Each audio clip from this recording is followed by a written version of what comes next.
Halo teman-teman, kembali lagi dengan Kak Winsun. Di video kali ini kita akan membahas tentang fotosintesis dan kemosintesis. Pada pertemuan kali ini, kita akan membahas tentang anabolisme karbohidrat yang dibagi menjadi fotosintesis dan kemosintesis. Kemudian, fotosintesis ada dua, yaitu ada reaksi terang dan reaksi gelap. Dan reaksi terang juga dibagi lagi menjadi dua, ada transportasi elektron siklik dan transportasi elektron non-siklik. Nah, sebelumnya metabolisme ini dibagi menjadi dua, ada anabolisme dan katabolisme. Anabolisme merupakan proses pembentukan senyawa kompleks dari senyawa sederhana.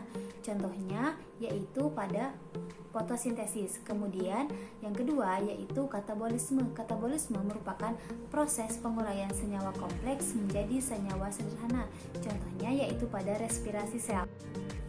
Selanjutnya yaitu fotosintesis yang berlangsung pada daun. Di dalam daun terdapat sel-sel tumbuhan yang mengandung kloroplas, yang di dalamnya terdapat klorofil yang berperan penting dalam proses fotosintesis. Kemudian proses fotosintesis sendiri yaitu pertama, udara yang mengandung CO2 akan masuk ke dalam daun.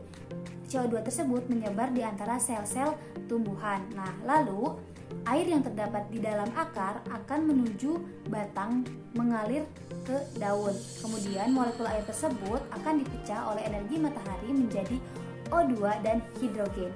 Hidrogen yang terbentuk akan bergabung dengan CO2 dan akan membentuk glukosa. Jadi hasil akhir dari fotosintesis yaitu glukosa yang berperan penting atau berfungsi sebagai makanan tumbuhan dan O2 yang akan dilepas ke udara. Proses fotosintesis dibagi menjadi dua, yaitu reaksi terang dan reaksi gelap. Reaksi terang merupakan reaksi fitokimia karena melibatkan cahaya matahari, sedangkan reaksi gelap merupakan reaksi biokimia karena memerlukan ATP dan NADPH yang dihasilkan oleh reaksi terang. Reaksi terang berlangsung pada tilakoid yang dikenal dengan fotosistem. Nah, dari beberapa cahaya matahari atau radiasi matahari yang dapat dimanfaatkan oleh tumbuhan untuk berfotosintesis yaitu berada pada kisaran cahaya tampah dengan panjang gelombang 380 sampai 470 nanometer.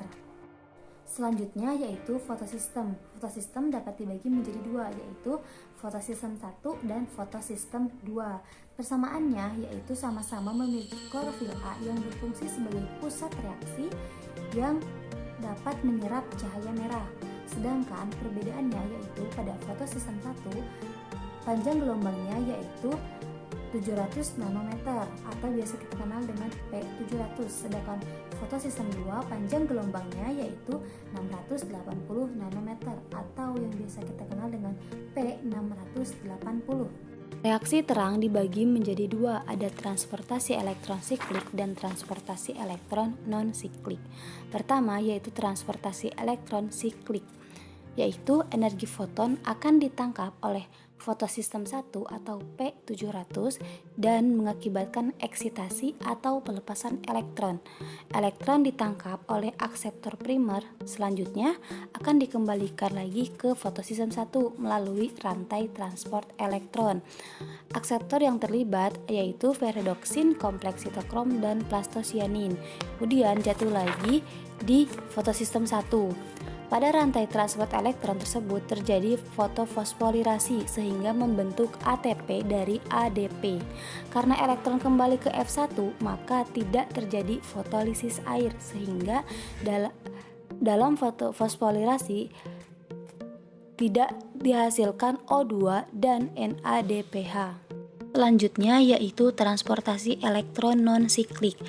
Energi foton diserap oleh fotosistem 2 atau P680. Selanjutnya, energi foton tersebut akan memacu fotosistem 2 untuk melepaskan elektron yang akan ditangkap oleh akseptor primer. Proses pelepasan elektron disebut fotoeksitasi karena melibatkan cahaya. Akibat dari fotoeksitasi yaitu fotosistem 2 mengalami kekosongan elektron. Untuk mengisi kekosongan elektron, maka terjadi fotolisis atau pemecahan molekul air yang diubah menjadi hidrogen, oksigen, dan elektron. Elektron yang berasal dari fotolisis selanjutnya akan mengisi setiap kekosongan elektron pada fotosistem 2. Sementara O2 akan dilepas ke udara, sedangkan hidrogen akan bereaksi dengan NADP untuk membentuk NADPH. Kita kembali pada elektron yang berada pada akseptor primer yang selanjutnya harus dialirkan menuju ke fotosistem 1 atau P700 melalui rantai transport elektron. Akseptor yang terlibat yaitu fluoxetinoin dan plastocyanin selanjutnya sampai di fotosistem 1. Pada saat melewati transport elektron terjadilah fosfolirasi terhadap ADP sehingga dihasilkan ATP. Selanjutnya pada fotosistem 1 telah menerima foton dari cahaya juga melepaskan elektron yang ditangkap oleh akseptor primer. Selanjutnya dipindahkan ke peredoksin dan diterima oleh NADP dengan bantuan enzim NADP reduktase. Selanjutnya terjadi pembentukan NADPH yang berenergi tinggi karena terjadi penambahan hidrogen yang berasal dari fotolisis air. Kekosongan elektron pada fotosistem 1 akibat fotoeksitasi akan diisi oleh elektron dari fotosistem 2 sehingga tidak terjadi fotolisis air lagi. Secara singkat, hasil dari fosfolirasi non-siklik adalah O2, ATP, dan NADPH. Reaksi gelap merupakan kelanjutan dari reaksi terang yang terjadi pada stroma. Pada reaksi gelap akan terjadi pengikatan CO2 di stroma. Ketika CO2 ditangkap, kemudian akan diikat oleh RUBP. Energi ATP dan NADPH yang dihasilkan dari reaksi terang akan digunakan pada reaksi gelap. Nah, setelah pengikatan CO2 terbentuklah PGA atau phosphoglyceride acid. PGA mendapatkan H+ dari NADPH dan energi dari ATP. Kemudian terbentuklah PGAL yang berfungsi untuk membentuk glukosa dalam sintesa dan PGAL membentuk RUBP kembali supaya bisa mengikat CO2. Faktor-faktor yang mempengaruhi fotosintesis: pertama, intensitas cahaya; kedua, konsentrasi karbon dioksida; yang ketiga, suhu; yang keempat, ada kadar air dan kadar fotosintat; dan yang terakhir ada tahap pertumbuhan. Selanjutnya yaitu kemosintesis. Kemosintesis merupakan penyusunan senyawa kompleks dengan menggunakan energi yang berasal dari proses-proses kimia. Contohnya yaitu bakteri Nitrosomonas dan Nitrosococcus.